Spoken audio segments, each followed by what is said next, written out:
Hello, crafty friends. This is Chelsea. I'm so excited that today I have a new workshop to share with you. I am using the Otterly Adorable paper collection from Stampin Up. Now, you're probably wondering, why is this called Otterly Adorable? That is because of the other side. So you can see the other sides of these papers have these super adorable little otters. All kinds of cute choices to make cards, to make scrapbook pages. You got like a full scene on that one, and lots of smaller scenes that you could use as embellishments or that you could use for card fronts. But when I saw this collection, I looked at the back sides, the B sides of the papers, and I thought, wouldn't this be perfect for like tropical vacation photos? Specifically, I was thinking Hawaii because I just got back from Hawaii not too long ago and I have a ton of photos to scrapbook. And especially this paper. This is my favorite. That's why there's not even a full sheet left yet, because I used quite a bit of it on here. And I'm just excited to be able to share these layouts with you that I came up with and share a few techniques, because there's a couple things that I want to actually demonstrate for you in this video as we go through and look at the pages. Let's start off with just getting a little bit closer look here. I'm going to zoom in so you can see some of these really nice details. So on these titles, these are actually printed and then inked and stamped on it. And I'm going to show you that technique because it is really fun, and I love this font that I found to do these in. I may have included a few extra titles because I couldn't stop. I couldn't decide on all the different title possibilities, so I threw in a few extra. We have these gorgeous Riverside Irregular pearls. They're kind of like opalescent, and they are the flattened ones. So they do have some dimension, but they're not like those big rounded pearls that really make your pages bulky. You can see there is dimension there, but not a ton. The star of the show for these layouts is the Happy Hibiscus set. I got the stamp and the dies, and I use them quite a lot on these pages. You can see the gorgeous layering of these stamps. There is also a 3D embossing folder. I didn't end up using it on my layouts, but it is really nice to have that for different techniques. And you can see we got die cut leaves. We also have stamped and die cut leaves. And I have edged all my photo mats here in this really pretty green. This is the lemon lime twist color. And I'm just going to pop this open so that I can show you what I did. So you do want to be gentle because these ink pads are a foam pad and you can technically rip them with the edges of your paper. So all I did was very gently drag just the edges of my paper along, and then I set them aside to dry because this is a juicy ink and I wanted to make sure that I wasn't like tracking ink all over my project. So there you can see just like a fine edge of ink on all of my photo mats. All my white photo mats got that green treatment. Now I do like to make my photo mats a little bit larger and then trim my photos down to be a little bit smaller. So I make my photo mats the true to size, so 3x4 or 4x6, because it's the best way to utilize the paper and get the most out of one sheet of paper. So then I usually trim down my photos by 1/8 of an inch or 1/4 of an inch. It just kind of depends on what you prefer. See, I have ripped edges on all 3 of these papers along here, as well as some ink blending on the tag here. You may have also noticed this really beautiful texture stamping back here. I really love this stamp, and unfortunately, when I went to go link it in my handout for you guys, it's gone. So I hope you already own it or something similar, some sort of texture stamp. You could even use like wood grain. The one I used is from Of Art and Texture. I really love this kind of cross hatching. There is a little stamp in the Happy Hibiscus, this little one. So you could stamp that repeatedly if you want to, but it would take quite a bit to fill up the space like I did. But I love that cross hatching. This one is also very nice. I used that on the second layout. But any kind of, even a splatter stamp would work really good if you have stamps that have kind of a splattery pattern. If you'd rather not stamp, you could also substitute some light colored wood grain back there if you want to add more, or just leave it white as well would be fine. You can see I have another cluster over here. Most of my clusters are all just glued down with liquid glue, and then the topmost flower is up on dimensionals. I also have a little double bow here from the linen thread. I love this linen thread because it matches so many things. Super useful. You can see that beautiful shine coming off the pearls there. And those pearls are actually part of the Otterly Adorable suite, so they match the paper perfectly. I'm going to move this out of the way so I can show you how I did this stamped background and also the title. So I did use a fairly dark color. Early Espresso is one of the colors in this collection. It's a very deep brown, but the pattern paper that I used on my layout is kind of a lighter tint of this color. So I thought the best thing to do would be to stamp off. So let's just pretend this is my good piece of paper here. On my layout, I actually marked it out with a pencil of where I wanted to stamp so that I could get it fairly straight all the way across my layout before I adhered my paper on. So just stamp off first on a scrap piece. It's just a printer piece of paper. And then you can stamp your second generation, and then you can even stamp it again for a lighter impression. And some of them, like I just kept going until I had nothing left and it kind of fades off. And then I just ink it up again, stamp it off, and just continue on.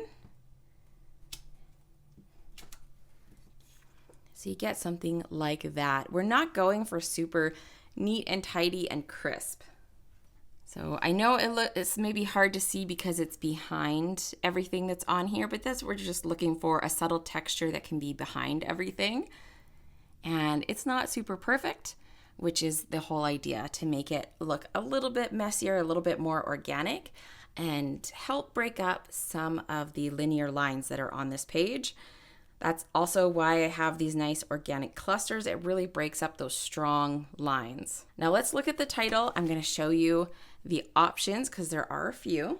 Now, if you've never seen one of my guides, this is what they look like. This one is a 16 pager, so not too bad. I've definitely done bigger, but you get a link in here to this video so you can see some of the techniques, supply list, cutting guides, pictures that show you exactly how to cut your paper. I also have all the stamping and die cutting directions, basically so you can prep all your pieces and have them ready to go and then just build your pages. So here are the titling options that I came up with, and there are a few, and some of them fit on pages better than others. So there are a few different sizes as well. I have some short ones over here. So lots of good choices. I did throw in an Aloha because I will be probably using these pages for my Hawaii pictures. Then I have some written tips as well as measurements for placement as well as some close-up photos. So that goes on for all 3 pages. And there's just a ton in there. These are a great resource for your scrapbooking. Now, I would recommend, if you want to use the titles, to go ahead and print them out on cardstock. So you can print like the rest of the pages for the guide just normally on printer paper, but I would use a cardstock. This is a 100-pound Hammermill cardstock. And I used the Lost Lagoon for this one, as well as this splatter stamp. So you could use any splatter stamp or any kind of texture or pattern stamp that you have. I did print these in color, so you can see this is the Espresso color. It's a dark brown, but it does look good in black too. So if you only have black and white printer, you can definitely print them out and use the black version. I know some of my ladies like to not only print out their directions, but they also like to look at them on their iPad so they can zoom in and really see things up close. So I'm going to go in first and do some ink blending. I have Lost Lagoon out here. This is not one of the titles I used, but I'm just showing you for demonstration purposes. You always want to start off the edge, and maybe I will zoom in for you guys so that you can see a little bit better what I'm doing. Start off where you want to ink, so in case you get any kind of harsh marks, that's not going to end up on your project because we will be cutting this out. I tried to make it fairly easy for you to fussy cut, but if you really hate fussy cutting, you can also just cut these in strips. So I left them so you could cut them and make like little banners out of them if you want to. But basically, you're just going to keep adding ink. I'm keeping the darkest ink application at the bottom. And then as I have less and less ink on my brush, I'm going upwards. So basically, it just gives you this nice soft fade. The very top of your letters might have a little bit of ink or none at all. It just depends how heavy-handed you are. I always tend to be a little bit more heavy-handed and definitely a reason to start off the edge so you get just that nice smooth blend. Once you have them all filled in, and if you have one that's stacked together like this, I would recommend cutting it first, or you could mask off with like a sticky note or something, but I would just cut it first so that you can ink from the bottom on this level as well. And then you're going to go in with your splatter stamp. And I'm going to keep most of my stamping all towards the bottom. You can switch directions with your stamp.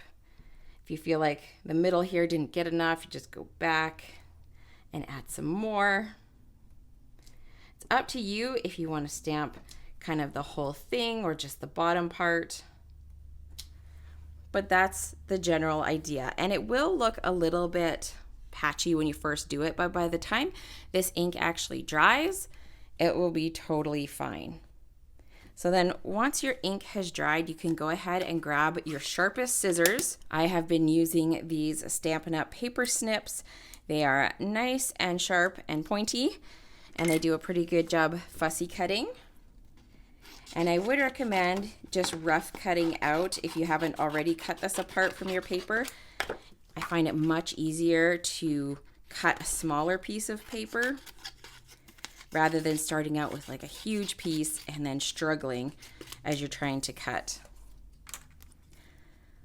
Also, what I like to do is as I'm cutting right on the line, and then I'm moving my paper, not my scissors. If you want a smooth edge, so some of these edges are kind of square edges, but like this is curved. So I'm moving my paper, just slowly tilting it as I go around that curve and holding my scissors still. I am squeezing them so that they go closed, but I'm holding them still. And then on any of these areas where there's like this little slit or a small gap, I'll just go up there and turn around and come right back down again. So these are pretty easy to cut. If you end up with kind of an in-between area here, I don't like to leave those in. So what I would do is just go in between the E and the M, kind of go right where you think that spot would be. And I'm just going to cut up here. Do the best you can. You can always ink edges if you're not happy with how it's turning out. Let's cut off that little bit of extra.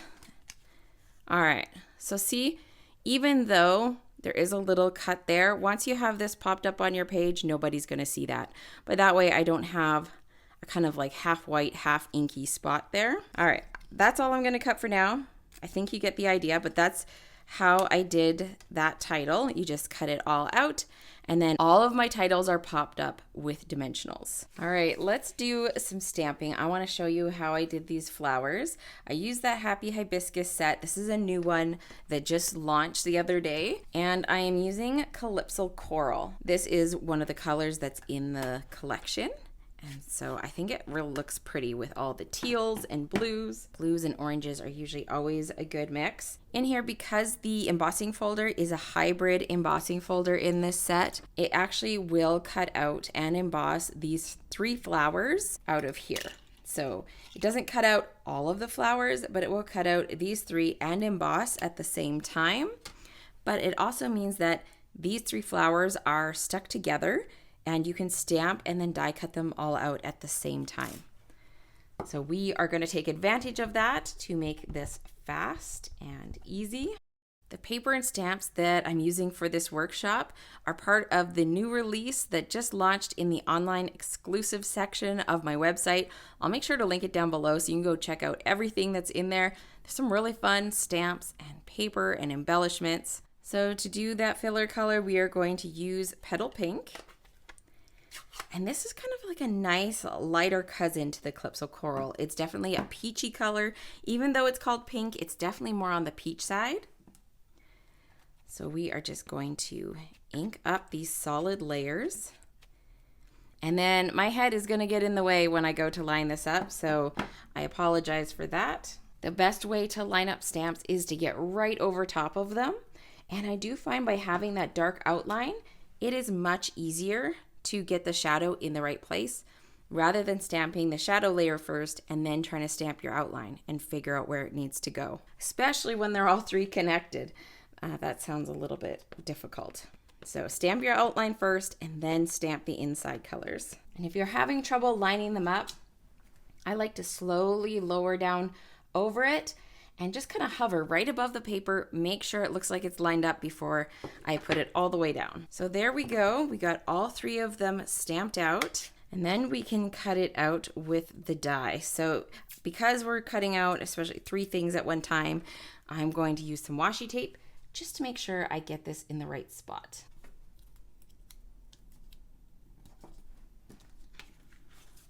All right, and here is what those images look like.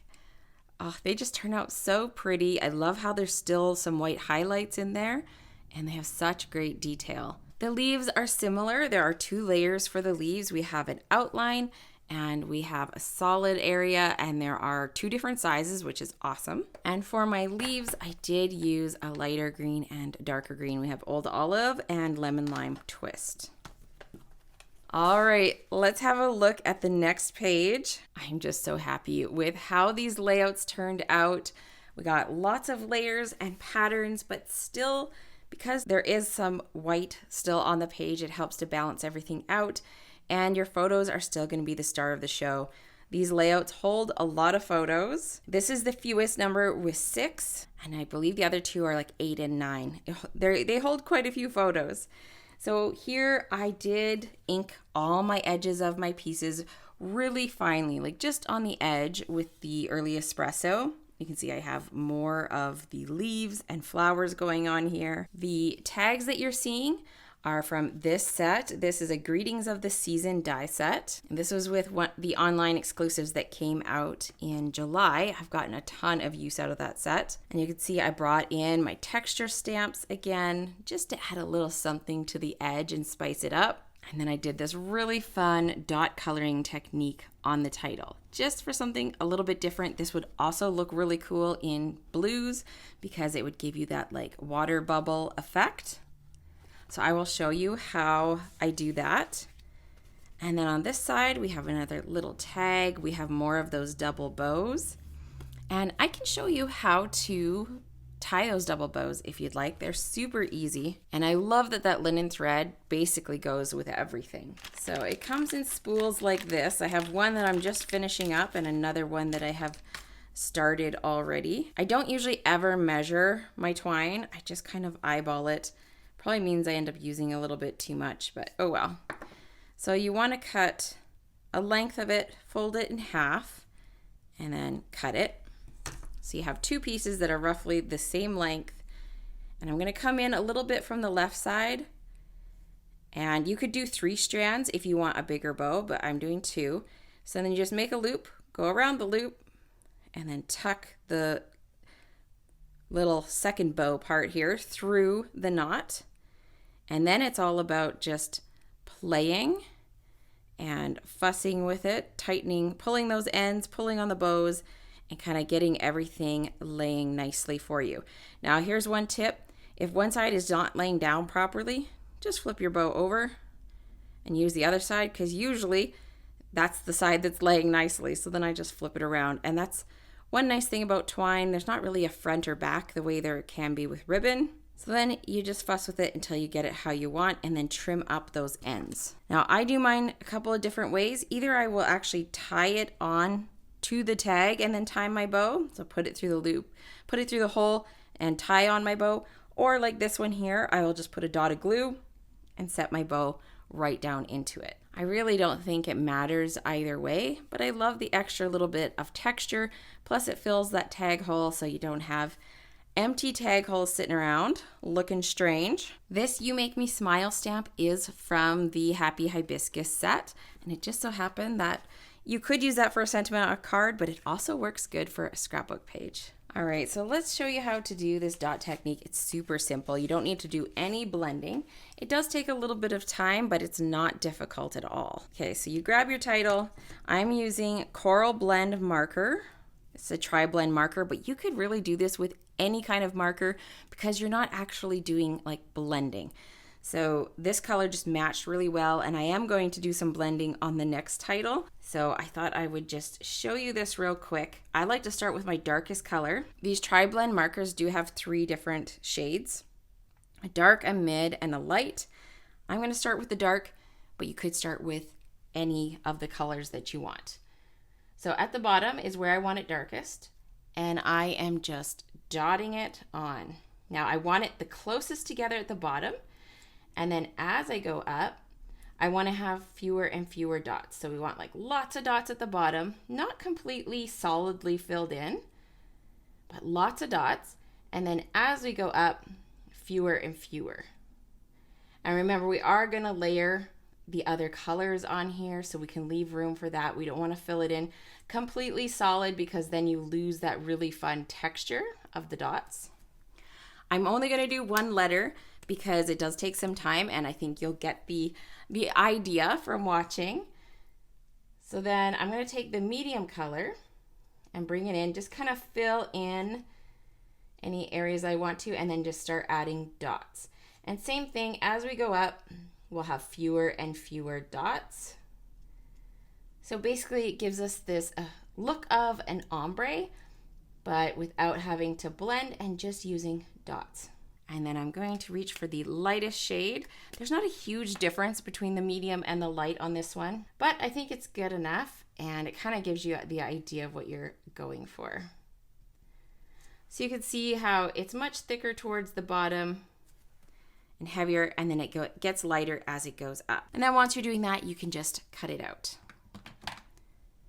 Or this is, because I use markers, is also a great technique to do if you don't want a fussy cut, because then you don't have ink that you've blended over top. And there you can see you wouldn't need to fussy cut it. If you wanted to cut these in strips and use them like banners, you could totally do that and it would look great. All right, let's grab the next one. Now I did promise you guys that I would tell you how to get your hands on this guide. Well, if you are within Canada and you place an order during November, if it's $80 or more before tax and shipping, you will automatically get this guide free to your inbox. I do send them out manually, so usually I try and get them there within the first 24 hours. But once in a while, if I'm not home or whatever, that doesn't happen. But for the most part, they will be sent to your inbox. Sometimes they end up in your junk folder, so always check there too. The other way that you can get them is if you join my team, you will get all my guides, and my friend Julie Carrier, she designs guides as well, and you will get hers for free too. So lots of tools to help you scrapbook and build a business if you want to. It's just a nice little extra perk that we can give to our team members. Finally, if you are international and you are not in Canada, that means that you can order this directly off my website. The link will be down below, and you can go ahead and buy yourself the digital copy. So here I did some ombre coloring. So I did use the markers to color, but if you don't feel comfortable with this, you could do the dot coloring again. This one is just ink blended. I didn't stamp in there. I just blended with the Balmy blue color. And then here I have one of the tags die cut. And then it looks like this same tag goes straight across, but this is actually a second tag that I die cut and put just the end of it over here. Because I found on this busy paper, I love this pattern, but it is a bit busy, and the title was just getting lost. It was just kind of blending in, even if I use different colors. So I thought this way, it makes it stand out a little bit more. This one, you can fit so many pictures on this layout while still enjoying like your favorite pattern paper. I debated on which paper to use, but this pattern is my favorite from the pack, so I just had to use it. We have room for journaling over here. If you have a lot to say, you could also just do a bigger shape over here. Even you could do like a circle, or you could do strip journaling if you prefer. You got lots of room to decide what you would like to do for that. It just depends how much journaling you have. Sometimes when we are on vacation, I have a ton to say about stuff, and sometimes it's just like, hey, we were at the pool or the beach and it was fun. Like, I don't have a huge story. But you can see I put in a little bit of that really pretty water pattern paper here just to play off the colors, bring in more of that balmy blue, and of course, more of the florals. I love how the coral color pops off the page against all these like blues and greens. All right, so the last thing I want to show you is how to ink blend this little subtitle. Now, funnily enough, when I was building this, I had this over here. And somehow, in the haze of putting everything together, this ended up over here. So just keep that in mind if you want to put it over here so that it's a little bit more balanced with like words on this side and then words on this side. You can. By the time I got this done, I was like, I am not peeling anything off. So it's staying the way it is. Those things just sometimes happen, especially if you are crafting late at night. All right. I brought in a second marker for this because the medium and the light colors on this coral blend are so close. I felt like there wasn't enough variation in the color. So what I ended up doing was bringing in the mid of the coral shades. So these are darker colors. I brought in the mid, and then I went dark, mid, light on this marker. The light shade on the blend, or on the shade, sorry, is very close to the dark color on here. So I didn't think that was really necessary. But one thing I did do was I added in some of the lighter color. You could use the lightest or the middle one. My light is starting to get a little bit dry, so I'm trying not to use it a ton. Just zoom in here for you. If you lay down some marker first, because I'm not coloring on paper that is designed specifically for alcohol markers, I like to use my Copic Express It paper for coloring because I find it the best. This hammer mill paper isn't too bad. It is more on the slick side, but still can be a little bit thirsty and suck up a little bit too much ink, making blending difficult. So I'm going with the mid shade on the shades marker. So that's my darkest color. And by putting down some ink first, that will help me blend. So I'm just going to go up about that far. If you have a little bit of an uneven line, you will also be able to blend a little bit more easily. If you have like a very harsh flat line, I usually find that is more difficult to try and blend. Not impossible, but it's just a little bit more challenging. And I am going to kind of scribble over where those colors meet a little bit to try and help them blend. You can always go back and add a second layer. Keep in mind that your paper will reach a maximum capacity.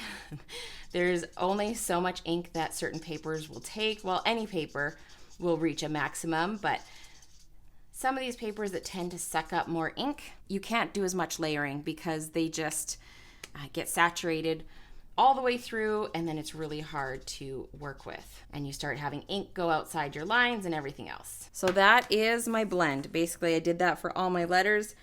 I tried to keep it fairly consistent across. It doesn't have to be perfect. It's supposed to look a little bit kind of distressed. It's an ombre. It does not have to be super crisp. But that gives you the general idea of how I colored these. Now, same thing for these smaller ones. There's, I think, about 4 different ones you can choose from. I stacked the words on top of each other and did not leave like a gap where you cut it apart. I really liked the look of how these were like squished together, and I wanted to keep that. So what I did, because I didn't want you to have to get into these little areas and cut them. Well, I didn't want to have to cut them, that's for sure. So what I decided to do was put this white tag underneath so that when you look at it, these middle areas don't pop out because they blend into the background. When you're just casually looking at this, you're not thinking, oh, she didn't go in and fussy cut that. Which you would have. If I put this right over the blue, you would be like, oh, she didn't finish what she should have done there. So by putting the white underneath, it just helps it blend in, makes it a little bit easier. Hopefully that's helpful. It's a little bit of a hack. And I am all for things that make life easier for sure. So there are the 6 pages. I hope you enjoyed this look at my new workshop. Remember, you can get it down below from the link if you're outside Canada, or by joining my team or placing an order. All the details are down below. Thank you guys so much for watching. If you want to see some of my other workshop videos, I will link that playlist right here so you can go check it out. Thanks for watching, and I'll see you very soon.